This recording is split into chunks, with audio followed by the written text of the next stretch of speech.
The Pod Network Entertainment. So we have here today Fonz in the Afterlife. Let us summon him and channel him. Woohoo! Andiyan ka na ba, Fonz? Andiyan ka na ba, Fonz? Hi, Mirza. Hi, Fonz! Medyo na-offend ako sa introduction. Ay, bakit? Sabi mo, whoo! Ano ba dapat? Very Star Cinema yung idea mo sa mga multo. Ano ba dapat? Ano na bang, Parang latest? outdated ka na sa pag-summon sa I'm amin. sorry. Dapat nagbi-beatbox ka na. Ganun kami tinatawag. Ano naman ang message mo sa mga listeners ng You Can Do This bilang isang multo? See you soon. Wag po. Hi, this is Mirza Season. Welcome to You Can Do This, a podcast that'll help you achieve your dreams and goals one episode at a time. What are you waiting for? Let's go! How do some people manage to find the funniest things in almost every situation, even the most awkward, annoying, or painful ones? Sometimes the best way to cope with the chaos of everyday life is to turn it into comedy gold. Today's guest does exactly that. You've seen him on TikTok as the guy with a lapel mic, playing everything from a polite hold-upper to a jealous ghost. In just a couple of years, he's gone from getting rejected as a TV commercial extra to becoming a breakout comedy content creator star with over 1.4 million followers. Tama ba o tumas na? 1.5. 1.5 and 55 million likes. May update ba to? 55 million. I think 100. 110 million. Okay, luma ang information. Turning even the most cringe, stressful, or mundane moments into viral sketches with unexpected plot twists that make you laugh and feel seen. I'm so excited to chat with him today. Please welcome Fonz. Ang ikli. Hello. Fonz, hello. Thank you so much for making time. I'm so starstruck. Uy. Kasi you're part of my consciousness. Everyday kitang nakikita. So, yun. I was telling Fonz earlier na nagka-work na pala tayo in the same airspace. Yes. Nagulat din ako. Kasi For Fit Check, Kim Chu's series on Prime Video. was that 2 years ago or 2 a year years. ago? I think 2023. Oh, okay. So, I think bago-bago lang akong content creator noon. So, hindi ka pa, the big star that Do you are. remember about that day? Ako yung nagtanong. What do you remember about that day? My first scene was the party scene na parang hundreds of people and then naka-black lahat. Yun ba yung ginawa mo rin? Tapos birthday ni Christopher De Leon. Tapos parang 2 a.m. na umuwi. I don't remember what time we Right. went home. Pero Right. naalala ko doon kasi nga party.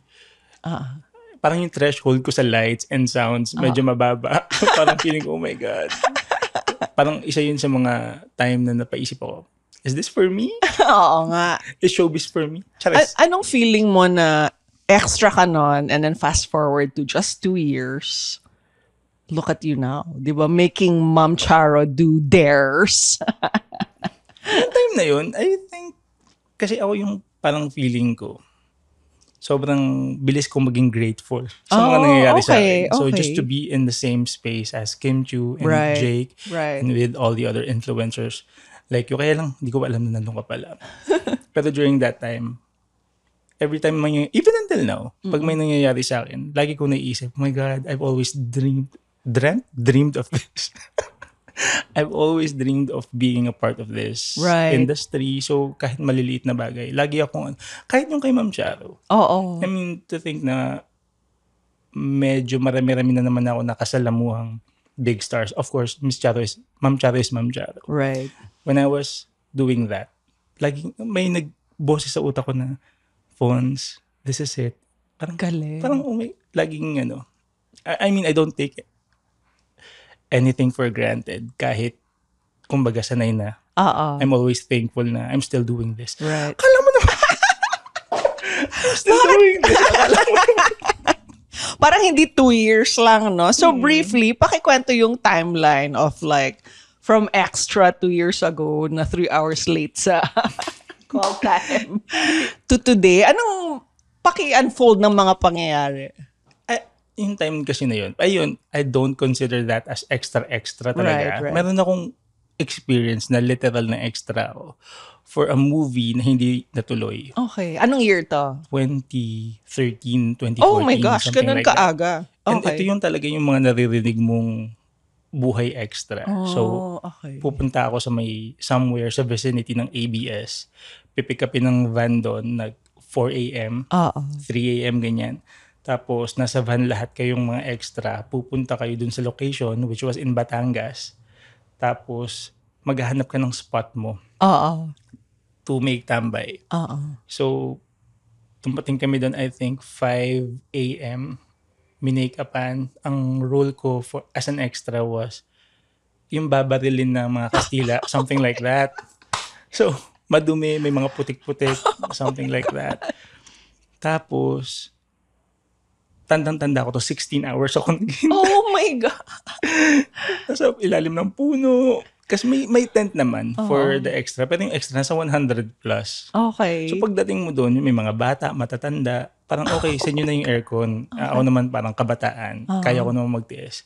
Pero nandun lang ako sa tabi ng lilong ng tree. Oo.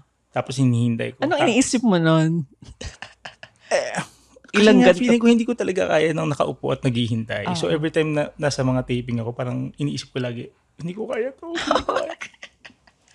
yung dumi and all, kaya ko. Yung paghihintay talaga, hindi ko kaya. So, hindi mo tinuloy o pagiging extra. Hindi mo kinareer. Ito kasi parang lang, yung time na wala talaga akong ginagawa. katrabaho. So, kailangan ko ano yun? Tawag dito? Racket na makukuha ko, tinatanggap ko during that time. So, after 16 hours, okay, yung mga babarilin. Tayo ka dyan. Kailangan umiyak. Umiiyak ako. As an extra. May luha. May luha and all. 15 minutes lang sinut. Okay, tapos pinauwi na ako, which is good at least. Tapos na yung eksena ko. Tapos binayaran ako ng I think 3,000 pesos. Okay. Tapos nag-guilty ako kasi yung mga kasabay ko na extra, then ang bayad sa kanila doon 800. Pero hindi ko sinasabi na 3,000 yung sa akin. Kasi parang yung kaibigan ko na sa isang part ng production, sinabi lang, Fonz, baka pwede ka today. Isang mabilis lang. So yun. Okay. Kaya medyo mas mataas yung rate ko. So, kailan ka nag-start mong content creation? During pandemic. Pero kasi nag-boom yung TikTok 2020, di ba? Nung time na yung 2020, hindi ko pa nakikita yung sarili ko to create content kasi every time magbubukas ako ng TikTok, puro sayaw. Tapos nakakita ko ng mga Amerikano na uma-acting. Okay. Ipapatawa. Doon ko lang na-realize. At saka si Sasa. I think I remember seeing Sasa.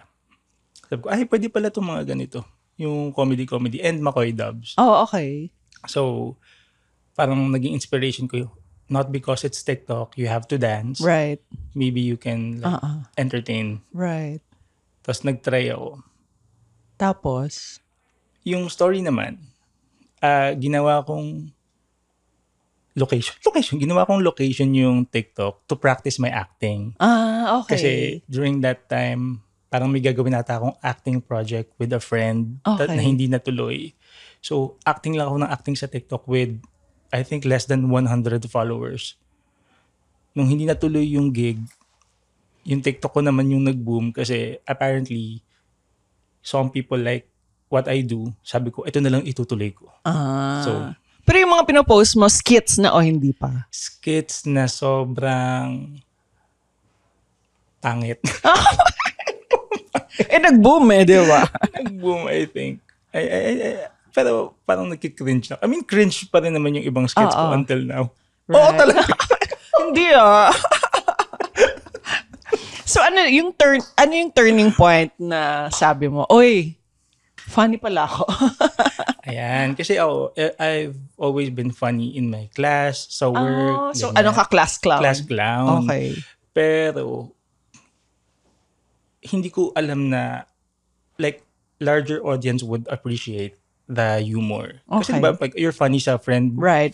mo, pero not necessarily pag nilagay mo na yan sa online, hindi ka naman pala nakakatawa sa mata ng mga tao.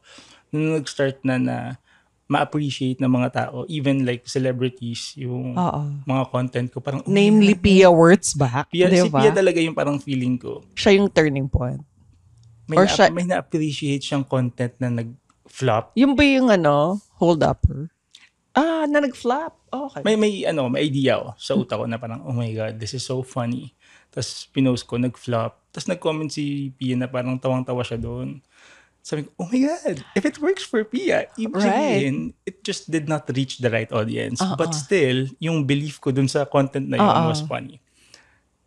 Yun, tapos, ni-rehash? Or, Tinweek ko. Doon, lumabas yung polite hold-upper. Okay. Kasi parang similar to that. But, ginawa kong polite hold-upper. Kasi yun yung parang, even until now, some people still remember me from that video. I remember. Okay. I think. Ang galing. And then, from then on, paano mo na siya kinareer? Nag-start na lumapit yung brands. Tapos, I learned how to negotiate, to make this into a living talaga.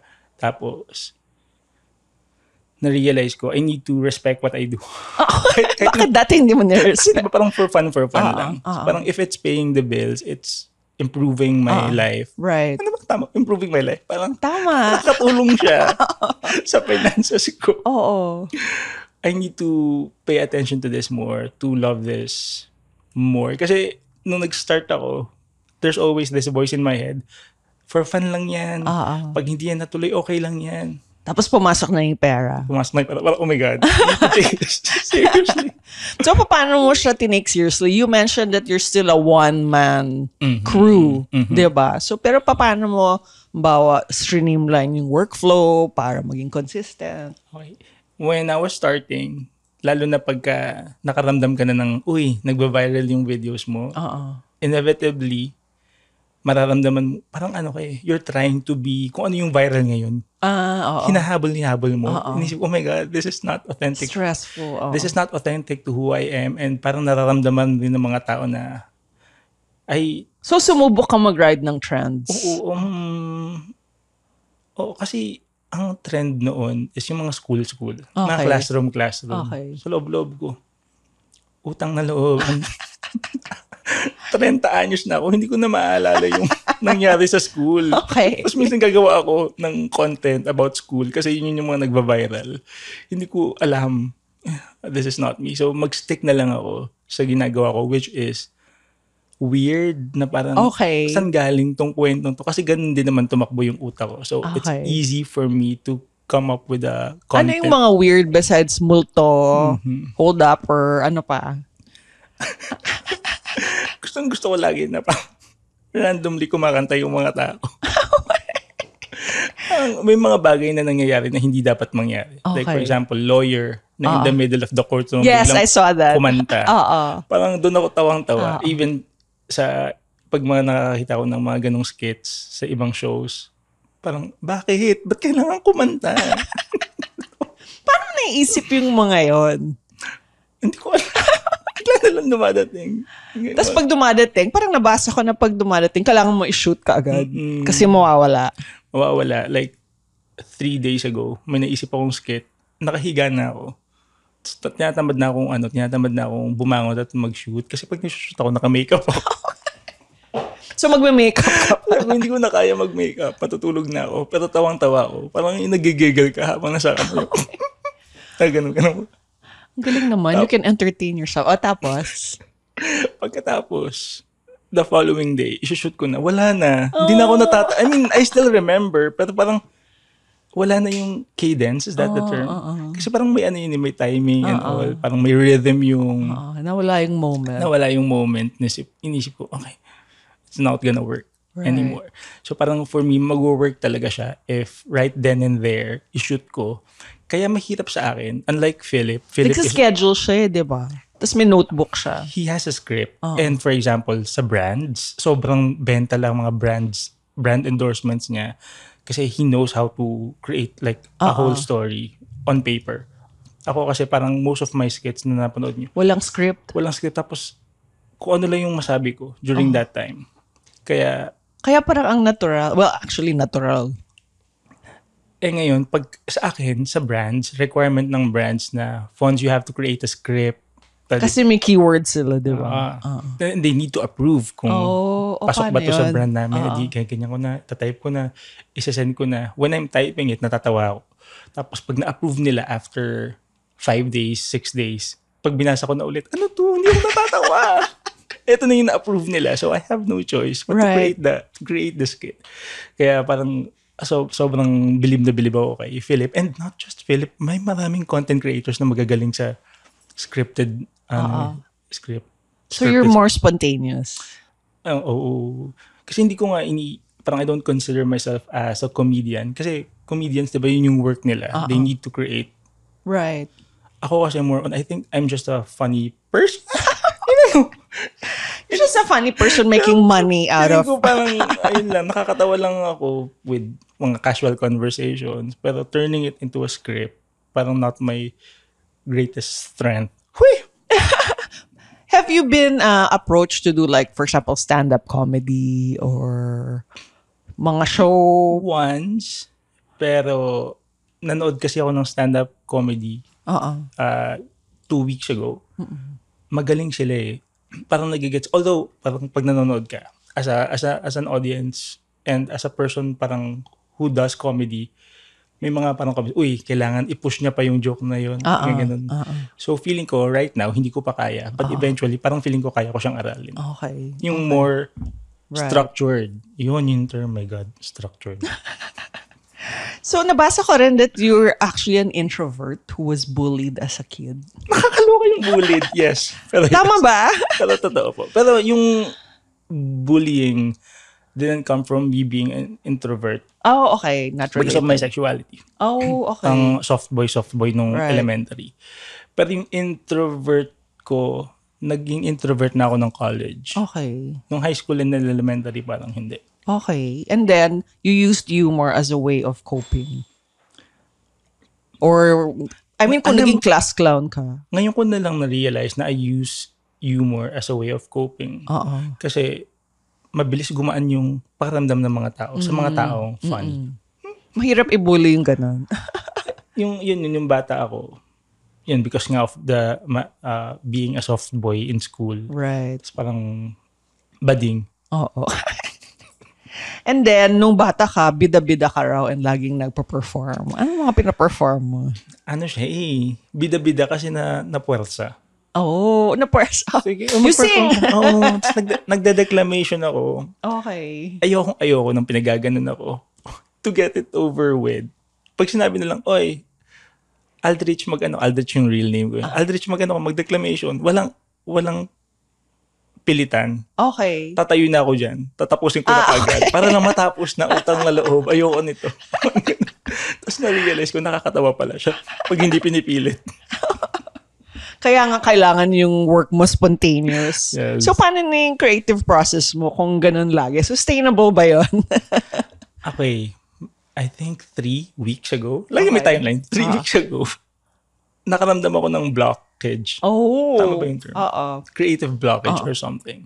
Parang I wanted to create a skit for something to post lang, ganyan. Pero nothing's coming. My God. Tapos gumagawa ako. Ang corny! Parang feeling ko, ito na atang... Baka sa'yo lang corny, pero actually sa amin funny. Tapos? Feeling ko pag corny sa akin, nararamdaman na rin ng audience. Okay. Tapos naisip ko, shucks, ito na atang pagbagsak ng career. Oh, grabe naman. Ang hirap ito. Wala akong maisip. So, ginawa ko na lang is, hindi ko na pinilit. Kung hindi ako makakapag-post in the next 1 week, it's okay. Kasi yung pagpo-post, parang therapeutic din siya sa akin. Okay. Hindi siya para magpapansin. Okay. Natutuwa ako pag gumagawa ko ng skit na walang kakwenta-kwenta. Alam mo, pag pinanood mo, tapos parang, ano mo pinaka-favorite mo na walang kakwenta-kwenta? Wait lang. Okay. Hindi ko alam kung ma-appreciate nyo to. Ginawa ko to habang nasa Japan kasi... Parang nakita ko yun. May May multo sa Japan? Or iba? Hindi. Iba. Sobrang weird nito na walang kakwenta-kwenta. nakakita ka ng someone sa coffee shop, ang ganda ng pants niya. Okay. So, ang ganda ng pants niya. Saan niya nabili yan? Siyempre, in real life, hindi mo matatanong, di ba? Excuse me, saan niyo po nabili yan? So, sa skit ko, tinanong niya, excuse me, saan mo nabili yan? Ganyan. Tapos tinanong niya, pwede pa try? Tapos? Pwede ko itry yung pants mo kung maganda bagay sa akin. Okay. Tapos pinatry niya. Tapos nag-split siya sa coffee shop. Oh my God. Tapos napunit. Oo. Sabi niya, ay sorry, maganda pero hindi pala siya Matibay. split-proof. Okay, thank you. Di ba? Parang yung buong concept. Ano yun? Walang kwenta. But in my heart and in my mind, ito yung mga nagpapasaya sa brain rot, walang kwentang.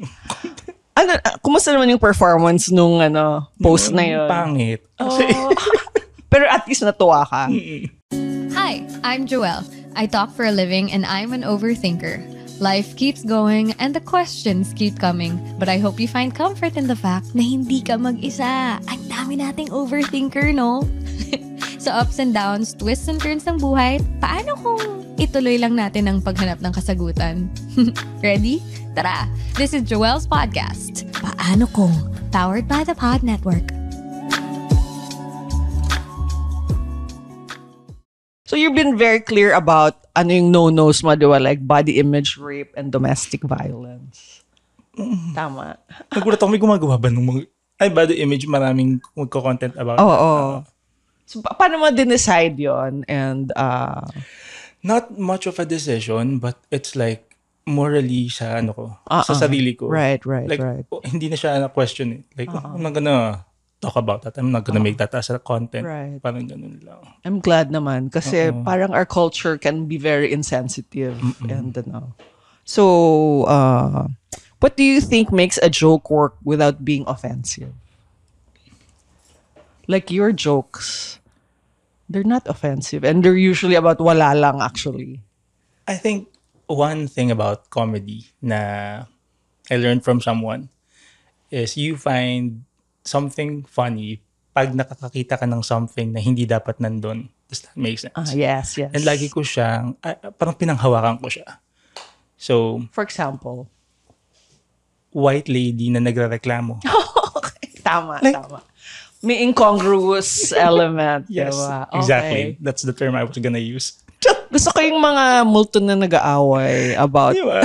Parang ganun, parang that's always funny to me. Parang pag hindi sa utak natin hindi dapat maldita yung multo o hindi dapat Right. maganon. So parang pag ginawa mo siyang ganon, to me nakakatawa.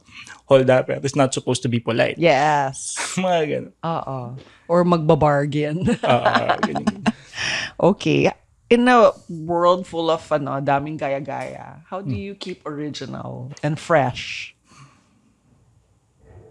Or worried ka ba na? Actually, hindi ako worried kasi ang yabang ng maganda ako worried. More on, alam ko kasi talaga na yung humor ko is galing sa kaibuturan ng kung sino ako, which was weird. Okay. Parang siguro parang blessing na din na ginawa akong ganito. Okay.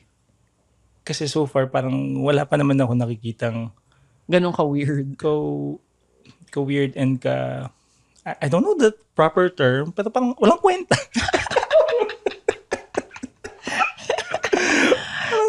Alam mo, hindi ko siya I think going back to your Right. question kanina, kasi hindi ko siya pinilit na maging ganito. Na-realize ko, ito talaga yung nag-work sa akin and ito yung nagugustuhan ng mga tao. Yung may plot twist na sobrang out of this world. Right. Before kasi, like with other content creators, ang niche nila is, niche, tama ba? Niche? Pagiging relatable. May ginawa silang something relatable, nakakatawa sa audience kasi that already happened to me. So I saw myself in that video. Right. Magaan. Pero sa akin, more on, anong mangyayari next? Parang ganun. Parang grab din yung imagination mo. Paano mo naging niche yung multo? Mahilig ka ba sa horror? Oh my God. Hindi, actually no. Hindi ako takot sa multo. Hindi ako mahilig sa horror. I don't wanna do anything with multo. The thing is, I used to create multiple contents about Holdapper. and mga kidnapper. And then people would comment, gumagaan na yung loob ko sa mga hold-upper. Because So, nagka-moral responsibility. sabi ko, wait, tama ba to? Tama ba na ginagawa ko to? Kasi Baka benta. gayahin nila in real life. Oo. I mean, ito pa nga isang naging issue ko. Kasi, syempre, alam mo naman sa Pilipinas, every now and then may mababalitang na-hold up na ganyan. That's traumatizing in real life. Tapos sabi ko, I don't wanna keep doing this. Alam ko it's a joke, but ayoko ma-associate din yung brand ko na pag phones hold up.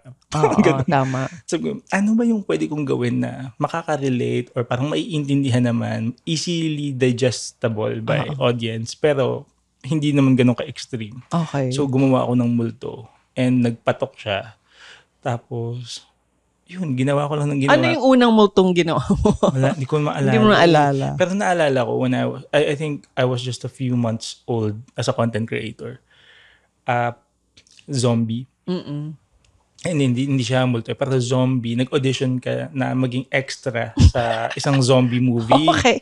Pero mahiyain ka, hindi ka, Okay. hindi ka magano, nako-conscious ka. Parang ganyan. Nakatawa. Tapos napagalitan siya ng director. Hindi ganyan ang zombie. Tapos sabi niya, mukha po tayong tanga. Naalala ko yun.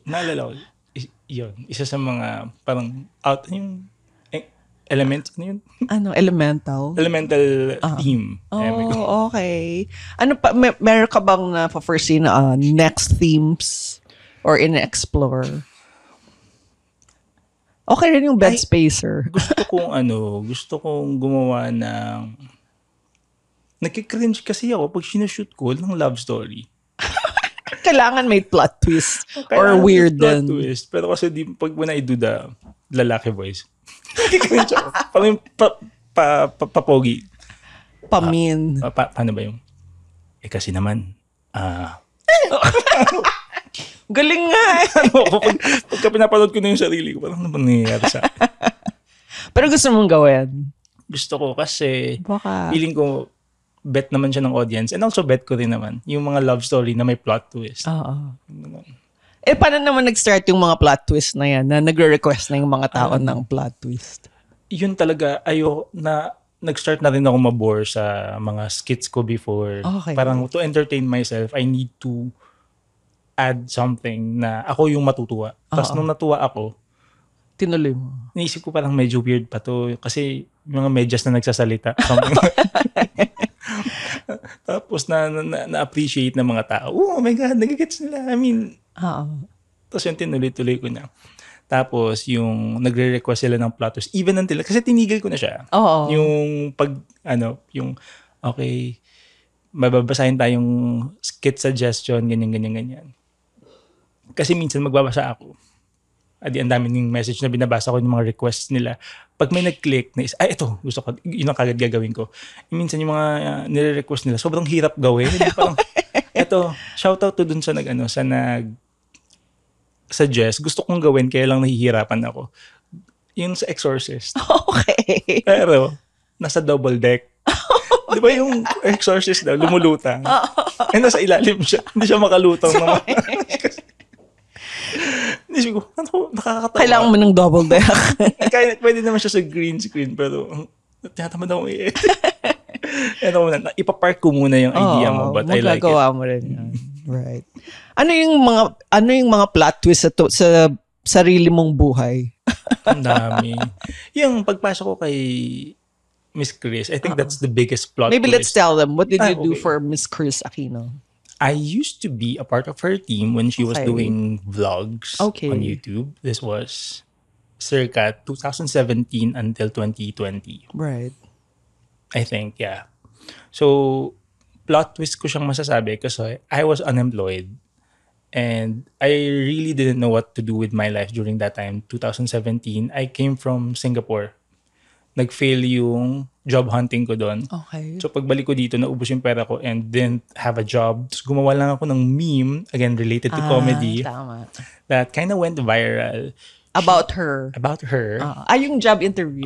She saw it, she liked it, and yan, to cut the long story short, nag-work ako for her So she not personally, tama ba yun? She sent Yeah. she left a comment on the Tama, video. personal. If ever you need a job, you can work for us. Wow. Anong reaction mo? In plot twist, kasi asa Cavite yung bata na nung lumalaki ako, ang tingin ko talaga sa mga artista. Diyosa. Oo. Okay. Tapos Chris Aquino pa yung nag-reply. Parang siyang pelikula for me. Napansin ako ni Chris Aquino and she's offering me a job. Like, what the heck? Parang ganun yung sa akin. Tapos doon na nag-start na parang ma-introduce ako sa... Kasi when you... Lalo nung wala pang social media, pag lumalaki ka sa probinsya, parang sobrang layo sa reality to be working sa ABS, GMA, Right. mga ganyan. Parang paano? Right. Paano ka nagiging artista? Paano ka nagiging part ng ganyan? So nung one step closer na ako through Chris to be working sa, anong tawag dito? Media? Yan. Ano? Saan? Anong tawag sa ganung industry? Media. Media. Oh, Yun lang. entertainment. Ayan, entertainment. Okay. So, one step closer to be working sa entertainment. Maano na ako. Parang, oh my God. And through Chris Aquino pa. So parang feeling ko major plot twist yun. Okay. And ito namang million following content creation. Ito, Plot twist more din on, yun, di ba?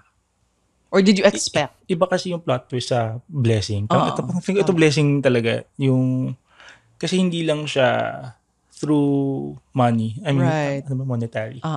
Monetary gains Right. through it. More on sa sarili ko talaga. Parang nabuo ako as a person because of TikTok. Okay. Kasi nga, ang dami kong doubts sa sarili ko before na parang Such as what? Feeling mo hindi ka funny? yung funny, parang Or feeling, alam na yan? not naman, pero hindi ko siya hinahabol. Okay. Nakakatawa kung hindi. More on yung creative. I Right. think marami akong naiisip, pero may doubts ka na baka hindi talaga maganda. Okay. Baka ako lang yung nakaka-appreciate nito. Okay. Tapos nung pag nakikita mo ng mga reaction sa mga tao na tawang-tawa sila, and then they would pinpoint yung mga specific moments Right. na nakakatawa for them. Naisip ko, yan yung ano ko. Gets yan nila. yung gusto kong makita nyo. Tapos Okay. nakikita nila, oh my God. It's such a validation for me Right. as a creative person. What's the most fulfilling part about where you are right now?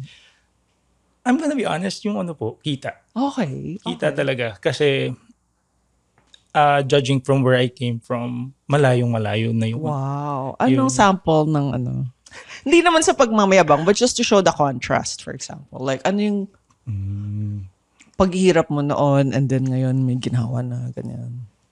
Like sa pera. Or lifestyle. Lifestyle, sorry. May sarili na akong place na something na nung Wow. 2020 kasi pandemic, nanonood ako ng Preselo. Are you familiar sa Preselo? Hindi. Mga house tour siya. Okay. Parang lagi ako, oh my God. Tapos, i-criticize mo yung mga bahay. Sabi, ang pangit ng kitchen, hindi ko bibili niyan. Tapos, ang laman lang ng bangko mo, 600 pesos. Oh my God. Kumakapanlait ako ng mga bahay sa YouTube. And then, ngayon. Kasi ngayon, parang, meron na. yung time na namimili na ako ng mga gamit ko for my own place. Na siya, sobrang oh my God, totoo ba to? Like, hindi na to. Kasi dati, nung wala akong trabaho, pupunta ako sa furniture store ng Landmark sa Trinoma. Okay. Tapos nililista ko lang, kahit wala akong pera, ito yung bibiling ko. Na-manifest mo siya. Oo, minamanifest ko Oh talaga. my God. Tapos nung totoo na, sa IKEA ako bumili. Parang, natitigilan ako. Parang, totoo ba to? Hindi to joke, hindi ako nag-i-imagine, bibiling ko talaga siya. Wow. Yun lang, parang lahat ng ini-imagine ko nung 2020, nagkatotoo. Ang Tas bilis talaga. Din ako. Nagda-drive na din ako. I drove coming to here. Oh, excuse me. Pero I think for 13 years, since after college, sobrang commuter talaga ako. Sumasabit sa labas ng bus, Wow. sa likod ng jeep. Right. Uupo ka sa jeep na 1/8 lang ng puwet mo yung nakaupo. Mga ganon. Nakikipag-away pa ako minsan sa mga konduktor. Oh, material din yun. Ngayon parang okay, finally, naramdaman ko din kahit paano na magkaroon ng sasakyan.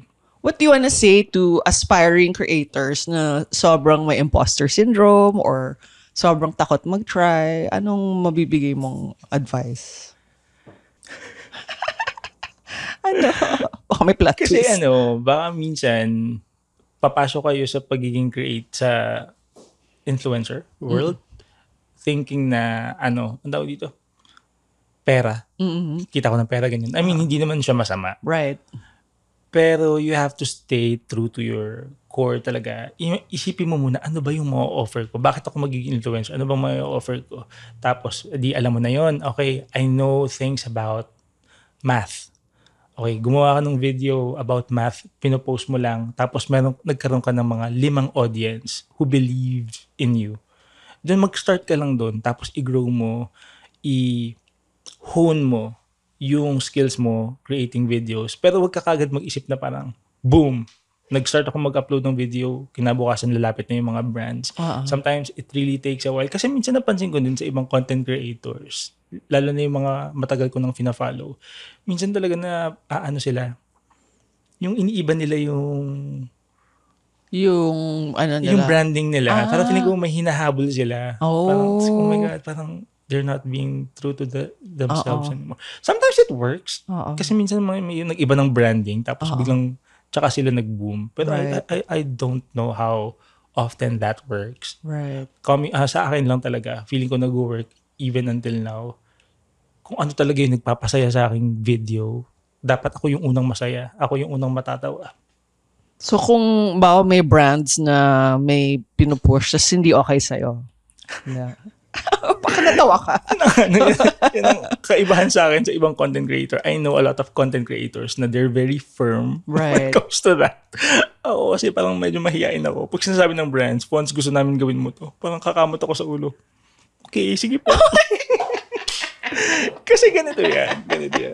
Did you watch Friends? Yes, of course. Si Phoebe. Phoebe is like my spirit animal. Oh, okay. Very yung, Phoebe. Di ba weird yung mga humor niya. May kinuwento siya before sa yung graduation speech. Na yung bumalik siya, commencement address. Okay. Sabi niya, nung time na wala na siyang ka-work, this was before Friends, may inoffer sa kanyang work. Ayaw ng agent niya kasi sobrang liit daw. Sabi niya, I don't care. I'm gonna go there, do my job, make it funny. It's my job. Gagawin ko yan. Okay. So, pumasok sa isip ko, kahit anong ibigay mo sa akin, kahit corny yan, kahit sobrang flop niyan, trabaho kong gawing nakakatawa yan. Okay. Parang, imbis pagka binibigyan ako ng brands na, fonts, ito yung ganyan. Ito yung script. Ko, okay, kaya ko to. I'll do my best to make this funny. Minsan it works, minsan pero minsan talagang, hindi talaga. Sorry. This only means na you really find humor in most situations. So, how do you do that? Anong, in a world na parang depressed nangyari sa mundo, anong advice mo for people to not take their lives so seriously kahit na malungkot siya and find humor in situations? If you're going through something very difficult as of the moment, it's okay. Go through it. And i-absorb mo lang yung feelings. Kasi hindi naman porket nakakatawa ako, lagi ako nakakatawa. I think most of the time, seryoso nga ako eh. Pero pag may nangyayari sa'yo na challenging, tanggapin mo because this is going to be a really good story to tell in the future. Okay. Minsan, init ng ulo ko, may naka-anohan ako or something. Pero iniisip ko, after a few hours, gagawin kitang TikTok. Pag kumalma na ako, magigets ko na nakakatawa to. Tapos, it made me a better person. Yung better person. It made me think clearer na next time, if I'm in that situation, I'm able to think clearly better. Mga ganyan. So, ganun, iniisip ko lagi. Kasi madalas, in my life, ang dalas ng plot twist din. Sige nga. Like, minsan, walang pupunta ka lang magdadrive ka lang, going to this place, bigla kang, basta may something na hindi dapat nangyari. Right. Iniisip ko, oh my God. Hassle, but this is going to be a really good story after. Okay. And ako nang bahala if I'm going to make this into a TikTok na pwede ko pang pagkakitaan. People will be able to relate to this. Ganun. I think yung mga challenges, it makes us human, makes us connect with other people. Nangyari sa'yo yan? Nangyari na sa akin yan. So, nagka-connect na kayo. Galing. And also, para naman tumawa ka. Okay.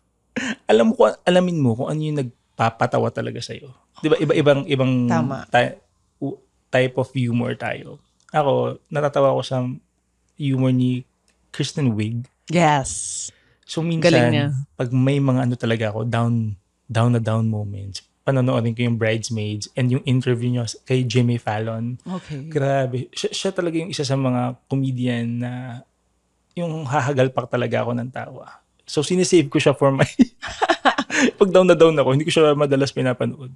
Yun. Right.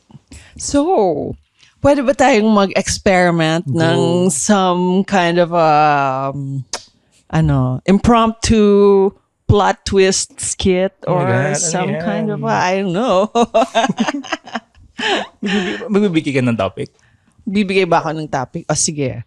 Kunwari, na-invite ka mag-guest sa podcast na you can do this. Tapos, ano kaya? Pero multo ka or something. Ano na ako? Afterlife. Afterlife na pala. Kasi, Okay. syempre tatanungin mo ako, kamusta sige. sa afterlife? Sige. So we have here today Fonz in the afterlife. Let us summon him and channel him. Woohoo! Andiyan ka na ba, Fonz? Andiyan ka na ba, Fonz? Hi, Mirza. Hi, Fonz! Medyo na-offend ako sa introduction. Ay, bakit? Sabi mo, "Whoo." Ano ba dapat? Very, very star cinema yung idea mo sa mga multo. Ano ba dapat? Ano na bang, Parang latest? outdated ka na sa pag-summon sa I'm amin. sorry. Dapat nagbi-beatbox ka na. Okay. Ako, hindi ko kaya yon. Ikaw na ang Ganun kami tinatawag. Ganon, Oo. okay. Kaya nga, pag nanonood ako ng Kapuso Mo, Jessica Soho, hindi siya nagbi-beatbox, kaya walang lumalapit. Okay. Yun pala ang susi. And kumusta naman sa afterlife? Mainit, contrary Mas mainit pa sa dito sa mundo. Yes, contrary to the popular belief na pag multo, malamig, mainit doon. Actually, pinagpapawisan nga kami. Ano naman ang message mo sa mga listeners ng You Can Do This bilang isang multo? See you soon.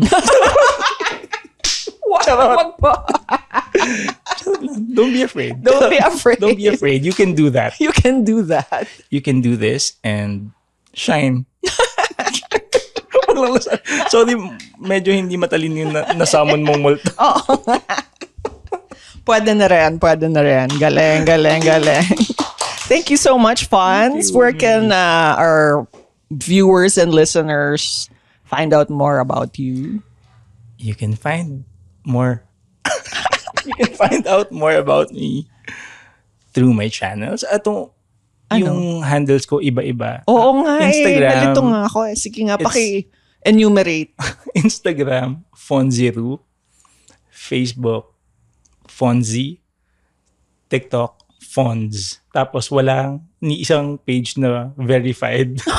Kaya ang hirap Pwede hanapin. ba yun? Bakit? Hindi ko in-apply ever. Kasi in-apply yun, Tsaka diba? may bayad na eh. Yung iba, yung iba pwedeng hindi bayaran. Pag tagang legit na talaga, from artista.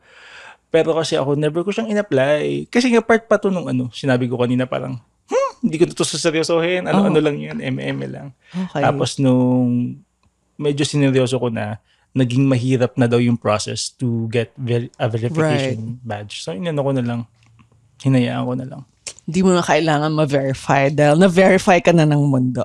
Thank you Thank so you. much, Fonz. Thank you so much. So happy to have you here. Bye. Bye. Thank you. Bye. Camera pala.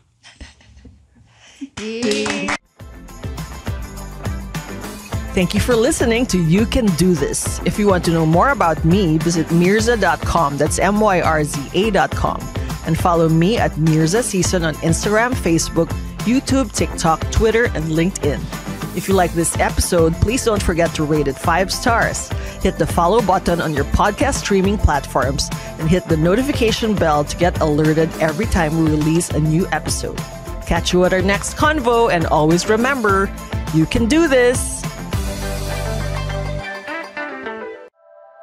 The opinions of podcast creators, hosts, and guests are not necessarily reflective of the official stance of the Pod Network Entertainment, its hosts, or other network programs. The content created by the people behind the podcast is personal and not meant to harm any religion, ethnicity, group, organization, company, or individual.